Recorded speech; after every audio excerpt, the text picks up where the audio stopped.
disebut sering beri informasi ke Kamarudin soal Ferdy Sambo dan pembunuhan Yosua bin Buka Suara. Pengacara keluarga Yosua Huta Barat, Kamarudin Simanjuntak sering mengaku mendapatkan informasi dari Badan Intelijen Negara soal kasus pembunuhan Yosua. Kamarudin sering mengungkapkan kedekatannya dengan anggota BIN selama menjadi pengacara, sehingga menurut Kamarudin, wajar bila ia lebih dulu mendapatkan informasi atas kematian Yosua. Menanggapi ini, juru bicara Badan Intelijen Negara Wawan H. Purwanto membantah jika pihaknya memberikan informasi intelijen kepada kuasa hukum Brigadir Yosua, Kamarudin Simanjuntak soal kasus Ferdy Sambo CS. Menurutnya, BIN hanya memberikan informasi intelijen kepada Presiden Republik Indonesia. BIN yang dikepalai oleh Jenderal Purnawirawan Budi Gunawan itu merupakan lembaga intelijen negara dan bukan untuk kepentingan yang lain. Sehingga, Wawan menegaskan BIN sama sekali tidak ikut campur dalam kasus Ferdy Sambo.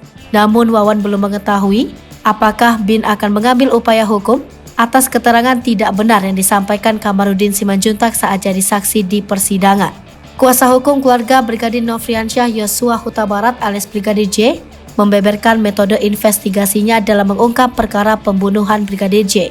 Hal tersebut dibeberkannya setelah ditanya oleh penasihat hukum terdakwa Ferdy Sambo Rasamala Aritonang dalam persidangan di Pengadilan Negeri Jakarta Selatan pada Selasa 1 November 2022. Awalnya Rasamala menanyakannya tentang metode investigasi apa yang digunakannya dalam proses investigasi tersebut. Kamarudin kemudian menjelaskan diantaranya adalah dengan wawancara untuk memverifikasi informasi yang disebutnya sebagai informasi intelijen. Ia menggambarkan informasi intelijen tersebut berasal dari orang-orang yang tidak mau diungkap identitasnya dan tidak mau menjadi saksi.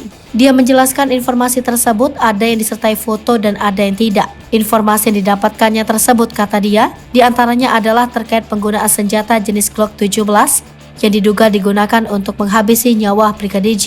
Namun, terkait informasi terkait senjata tersebut, kata dia, tidak disertai foto. Setelah mendapatkan informasi tersebut, ia kemudian melakukan verifikasi ke sejumlah orang, diantaranya adalah sejumlah pejabat tinggi kepolisian. Namun, ia tidak menyebutkan lebih jauh identitas jenderal yang dimaksud.